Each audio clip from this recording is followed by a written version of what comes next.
area of technology.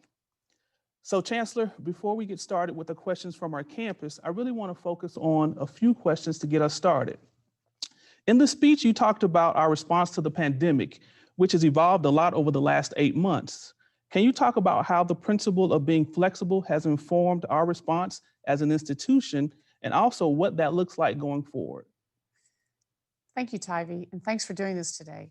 You know, I think we learned so much. We're in the process of learning so much about this. We set a goal that flexibility would guide us. I think we learned how agile we could be.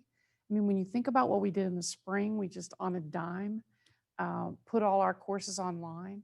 That to me is a great strength, is agility, and we're going to call on that same strength again for other kinds of things. When I think about flexibility, I think about let's don't be constrained by how we've always done things.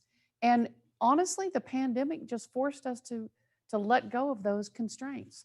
And I'm just really thrilled with what we were able to do. An example this fall, we've had to adapt, we've had our plans, we've had to adapt them. When our numbers of cases spiked a few weeks ago, one of the things we had to do was put in place some restrictions on campus to try to contain the spread.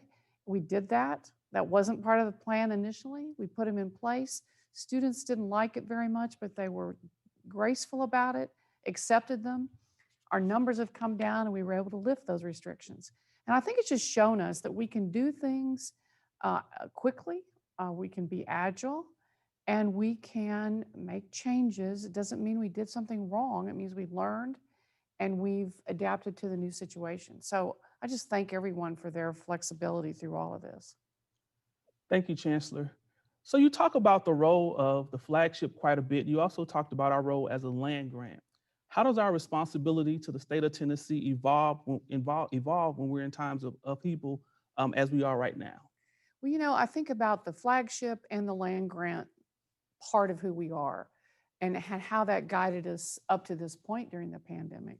As a flagship, in some ways, we're more strongly resourced than some other universities. We've been able to do testing, the kind of testing that if you don't have a research faculty who are engaged and interested in these topics, it's not as easy to do the pooled saliva testing we've done, the wastewater testing. And I think that's the appropriate role for a research flagship university. And what we learn informs others.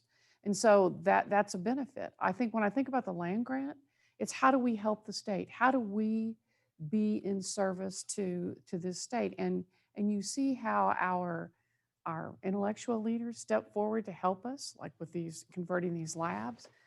We had faculty and staff associated with the Baker Center, with the Boyd Center, who were modeling and doing estimates, some of it economic for the state and helping inform decisions in Nashville. We had the Baker Center trying to model the disease and post information about it. I think those are exactly the kinds of things that a land grant university does.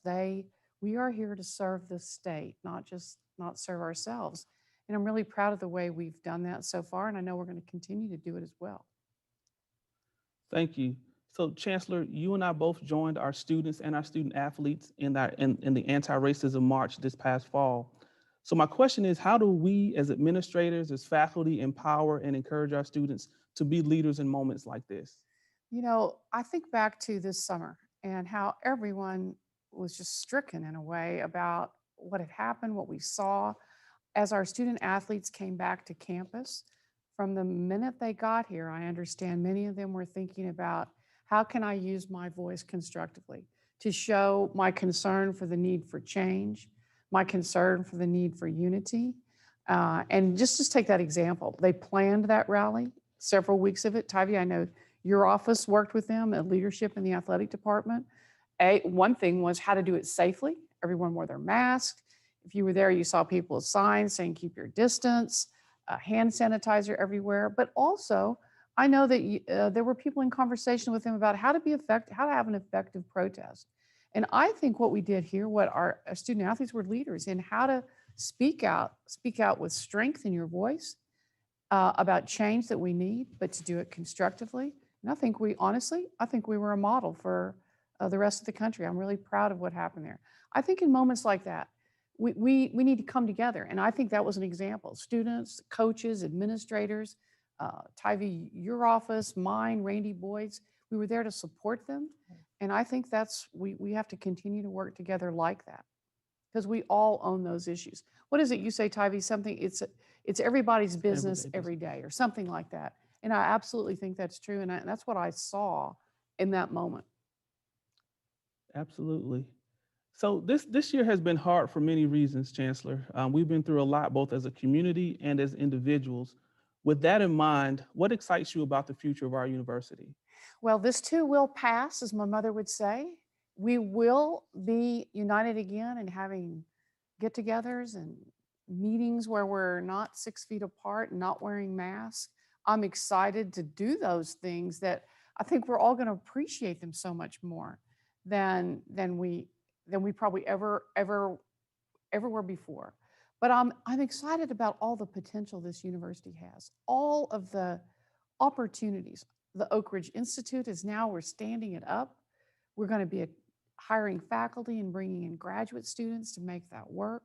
We're going to continue to make up for lost time in diversifying our faculty and students and staff.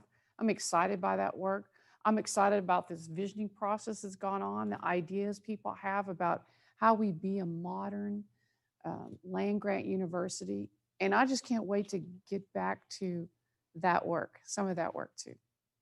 But we still got to get through this pandemic. We are not there yet. But I'm thrilled about the way people are working together to try to make it work. Well, thank you. So those are some questions that I had for you, Chancellor. And now the chat, I'm going to manage the chat function as we have our conversation. So we do have some questions in the chat. And so if you do, those of you who are watching, members of our volunteer family, certainly put your questions in there and I'll try to get as many of those answered by the Chancellor as possible. Our first question is, what is the university doing to make sure students will go home safely at the end of the semester? We are encouraging every student to come get a test at the health center and to isolate. Educate them about what they need to do. They then need to quarantine themselves before they go home. And we want them to go home, be with their families, but be safe about it. So testing in the health center is available, and we want every student to make use of it. So Chancellor, we had several questions about rankings. And so I'm going to try to put them all together and really ask this one question about rankings. And it says, what actions do you envision to help us improve our standings in the rankings widely as you think about how we compare to our peer and aspirant institutions? You know, we want to be the university that everybody else wants to join. We want to be the university that's attracting people, faculty from around the country. When we do that, our rankings will go up. I think that rankings are a frustrating thing. I've my entire career, you know, anyone in a leadership role in higher education, you're sort of chasing rankings in some way. And I've often joked and said, when you don't get the ranking you want, you immediately talk about the methodology of the ranking system. But on the other hand, rankings, you know, people pay attention to rankings. The U.S. News and World Report ranking is one that a lot of people look at. The methodology on that does change. We want to continue to try to, I don't want to be chasing the ranking for the sake of the ranking. I want to build a great university and continue to build great programs here. And when we do that, I truly believe the rankings will follow. So we have a question here about COVID-19, and I think this is a personal question in terms of your leadership. So what are some things as Chancellor you could have done better as you think about how we handled this, and what things would you do in the future to make sure that you correct those if there are things you could have done better?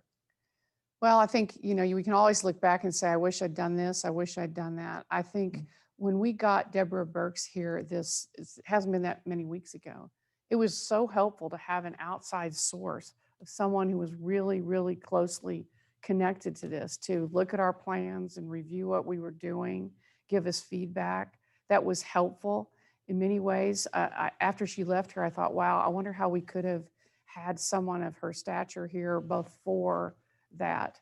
I think another thing that I've learned is that, you know, you spend a lot of time together with people and you learn what your strengths are and what your weaknesses are as a team as well. I think we probably erred on the side of over communicating, and at points we had to adjust that.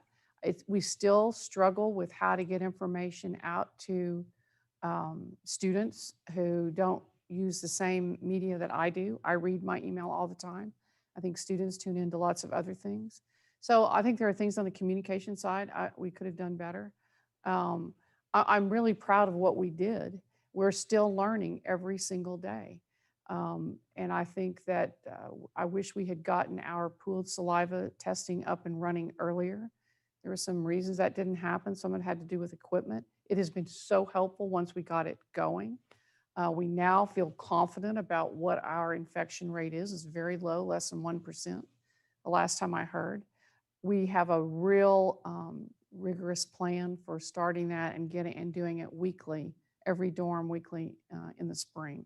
So I've learned a lot that I'll use the next time there's a pandemic. Okay, was a someone joke. wants to know, someone wants to know what will next semester look like? Are there any major changes on the horizon? One of the things I would like to see a couple things. One is we are asking faculty, we need more face-to-face classes, and we're encouraging faculty, small classes. Students are longing for that. And so I hope that happens. I taught one myself this fall and I'm teaching tonight. It was a great experience. I did not one single time have to tell a student to put their mask on. They came in masked, they kept their masks on. We did everything I would have done in a normal class, small group discussions, presentations. It can work. It's not that easy for large classes because you can't stay spaced. I think another thing I want to have happen in the spring is we need, even when faculty are teaching online classes, we're encouraging them to create learning communities, getting students together inside those classes in small groups so that they can connect with one another and connect with faculty member in a better way. Students said to us, I don't know anyone in my classes, because we take for granted. You go in, you sit down in a class, there's people around you, you get to know them. Someone said in the class that I'm teaching, I've got 14 students, so they're like a little focus group. One of them said something about, I don't know how other people did on the test because I'm not talking to anyone else. So that's one of the things the provost's office is working on some resources and suggestions for social and learning communities we can plug in every class. Students are also asking for, it would be so helpful if faculty could, a couple of times during the semester, lay in there hey, you know what, we're going to take a mental health break today. Students are stressed. It's hard. It's been very, very difficult for them to do all their classes on Zoom all day. So I just think we have to all continue to be flexible. So Chancellor, someone wants to know about supporting students, particularly next semester without a spring break. So what will the university do next spring to support students without a spring break from an administrative level? So this coming spring, there's no spring break. We made that decision because we felt like it was best from a health standpoint. Some students asked me the other day, is there any chance you'd change your mind on that? And the answer is it's already set in the calendar and we're committed to that. I know that students, we all need a break, and that's why I hope that as faculty put together their syllabi for the spring, they'll think about that, not saying we're off for a week, but every now and then maybe saying, today we won't have a lecture, let's get to know each other. Let's just think about some things like that. I hope we never have to cancel spring break again. So someone wants to know, as you look back over your first year, what area do you take most pride in, and where do we require most improvement to become the university that you seek to be? I'm really proud of the leadership team, the cabinet, the people who are part of that group, and I'm proud of how far we've come. One of the things I didn't anticipate about COVID was when you're working with that group of people, which we have been some days, all day long, several last spring, week in and week out, we've gotten to know each other. It would have taken us years to get to know each other and work together as well as we have. I'm proud of that, and that we all have to have effective teams. I'm really proud of the work that's starting to happen in student success. I think that's going to make a huge difference here. And I'm so impressed with the deep reflection and hard conversations we've had this summer around racial injustice and the things that we're working on. That's hard work, but I was just really proud of the way everyone came together and was willing to be vulnerable and talk about where we are with that topic and what we need to do together. So I think those are three things. I'm actually really proud of the response of our university to the pandemic. If you look back, I said it in the speech, what we did was simply amazing. And I have really not felt anyone seriously complaining about what we had to do. People don't like some of the decisions, and I get that. But I think everyone recognizes that we're all working in this with the university's best interest in mind and our students' best interest. Chancellor, this is a student-focused question. So many students have been struggling this semester. So can you talk about what resources have been developed to support students through these struggling times, from COVID to remote learning to all of those kinds of things? Well, we enhanced what we were doing with telepsychology, teletherapy through the uh, Student Health Center. It's not enough. We've got to roll out more support in the spring, and I know that the Office of Student Life is working on that. We need to find more ways to connect students to one another. Some students are still struggling with issues around paying their bills and with food insecurity. And I'm looking forward to uh, the emergency fund that our alums have built up for us. They're continuing to give to that, and that's hopeful. I think we've all are learning that this staying connected is important. But in spite of all of it, students want more face-to-face classes. Every time I see a student on campus or I see them in my classes, I ask them, how many classes do you have face-to-face? Usually it's not that many. And I say, how's it going? They go, it's going okay. It's hard, but I'm so glad to be here. And I think that's the thing we got to remember is that we've been able to successfully have this semester. No one has contracted COVID in the classroom. Knock on wood, our numbers have come way down. And I'm grateful for everyone's behavior. I drive around campus, I walk through campus. Most everybody has their mask on. They're doing what we've asked people to do. And I'm just awed by that. So students want to know, is there any consideration for pass or no pass grading during this semester? I get asked that question all the time by students. And I have to tell you, this is one where, I'm sympathetic about that one. There are a lot of obstacles, however, in being able to do that.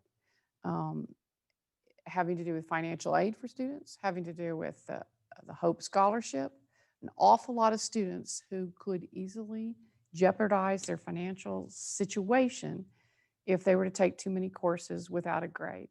Um, and so we're not going to be doing that this semester. The faculty took a vote on it, the faculty senate, and they voted no on that. And I just think this is one where I wish we could be more flexible than we are. There are some reasons that we can't do that this semester. So no, I don't know of any other university that's doing it again this spring. Most universities did it last spring because everything was disrupted unexpectedly. And because of that disruption, the federal financial aid was more flexible as well. We don't have that same flexibility. So that's one piece of flexibility I wish we had that is not going to happen this semester. Chancellor, how would you describe the current environment on campus regarding racial injustice and racial equality? We're going to do a climate survey in the spring, and I'll be better able to answer that question more specifically. I think right now we all know we have work to do. I see people working together from different walks of life, trying to fix things and take actions. I think, to be honest with you, COVID and the election is drowning out a lot of noise. And so just because I don't see a lot of, how can I say it? We haven't had a lot of protests on campus. That doesn't mean there's not wounds that need to be healed and processes that need to be changed. So there's a lot of noise out there right now about a lot of things. And I just encourage everyone to keep voicing your concerns and voice your opinions, but do it in a way that's respectful of the other person. And I'm impressed with the work we're doing in that direction so far. So I think this might be an alum. It says, in addition to financial support, what more can alumni do to contribute to the success of the university in these very trying times? I always say every time I'm with alums that, you know, speak positively about the university. It makes a difference to everyone you know. I'm never with a group of alums that I don't make an ask before I leave, and it's always involves be proud of this place. Know what we're doing. And when there's something you see that you don't like, I want to hear about it.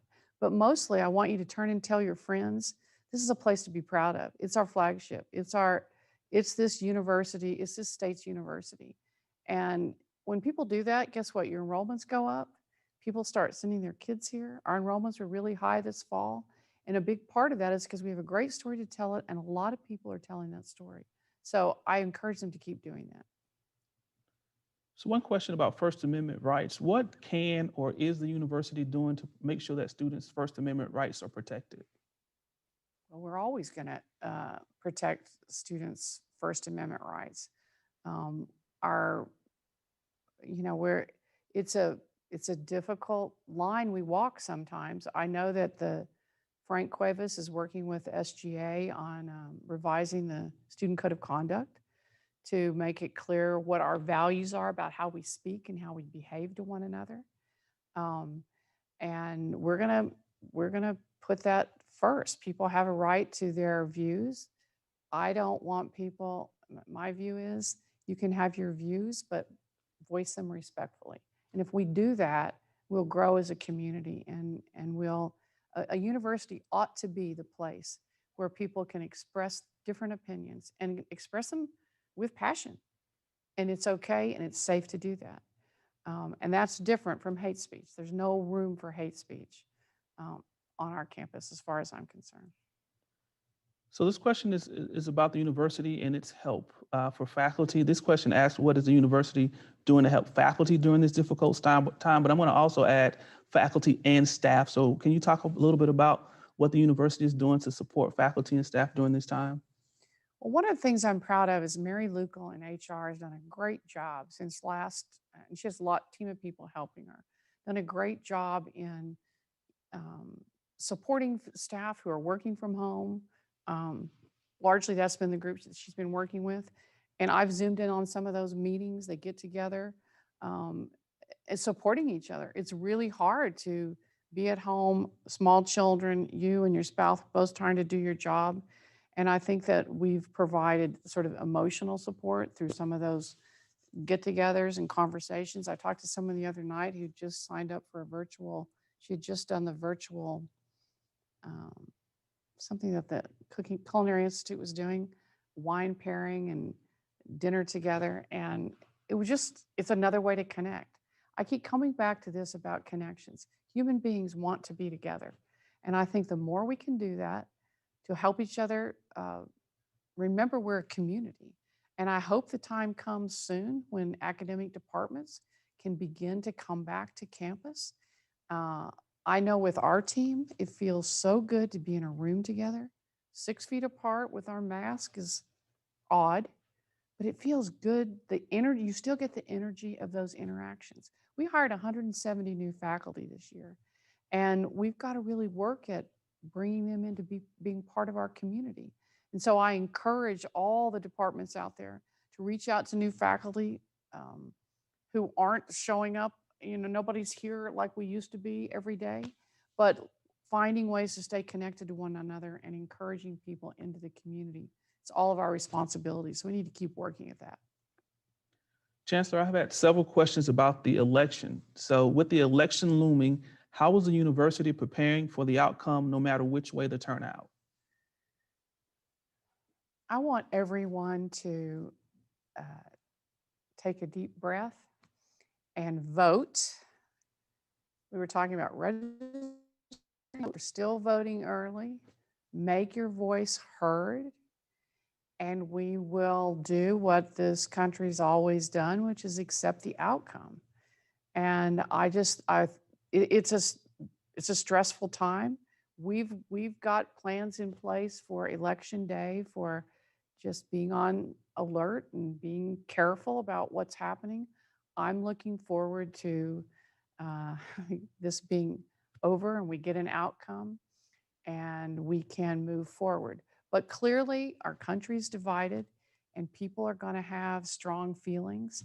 I want us to remember that we are the University of Tennessee. We're the volunteers.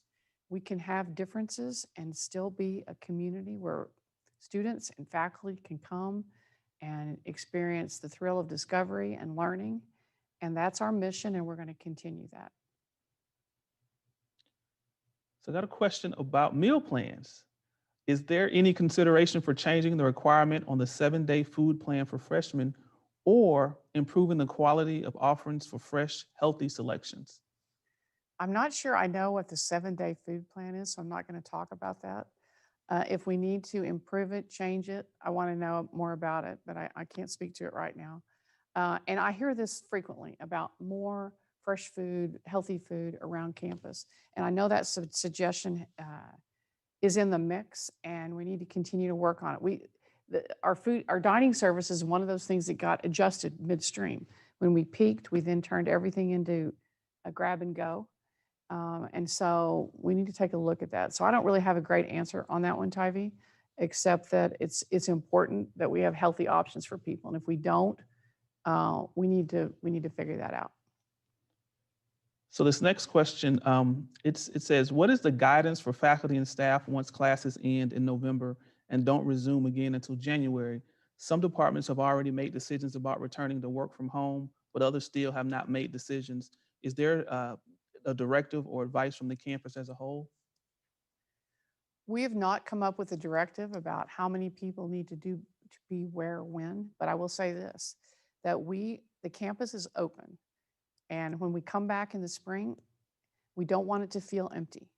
And I'm encouraging people who've been home for months and haven't come to work, or come to the office, or come to the campus to start doing that. It makes a big difference in the feeling on campus. And I want to encourage people to do that. We're looking at coming up with some guidelines for departments about the level of staffing that we're going to expect in the spring. And we need to be here. We need to be present. We need to be visible. It needs to feel like energy, activity, and action. Doesn't mean everybody has to be here every day. The flexibility principle I established at the beginning really is important for people, office workers, faculty, anyone who has an underlying condition and for whom coming to work could be a risk.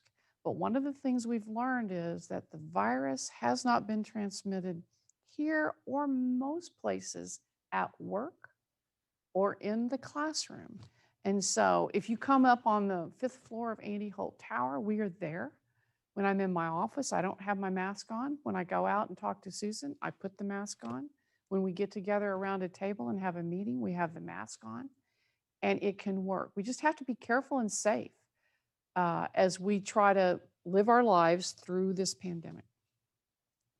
Chancellor, as we come to an end of our time together, I want to give you the opportunity to say a few final words to the campus community before we sign off.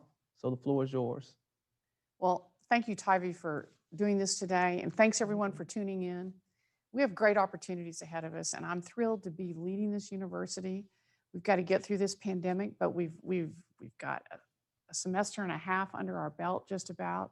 We're going to have an in-person commencement. I'm excited about that. And I'm excited for us to get back to the business of being the flagship and leading in other areas beyond just those that have to do with COVID-19. So I want to thank everyone for stepping up, for showing courage, and for helping us continue to be this state's great university. So thank you, and I hope everyone has a good evening, and let's all be safe. Go Vols. Thank you again, Chancellor, and thank you for this time together. For our campus community, a video of this speech will be posted to the Chancellor's website, and it will be captioned. And we will also make a caption available for the Q&A portion of this session. So know that that will be on its way. If you have any questions, you can email the Chancellor's office at chancellor@utk.edu. Again, thank you all for being here. Thank you for all you do for our campus community and how you impact communities and change lives. And again, thank you for being here, and go Vols.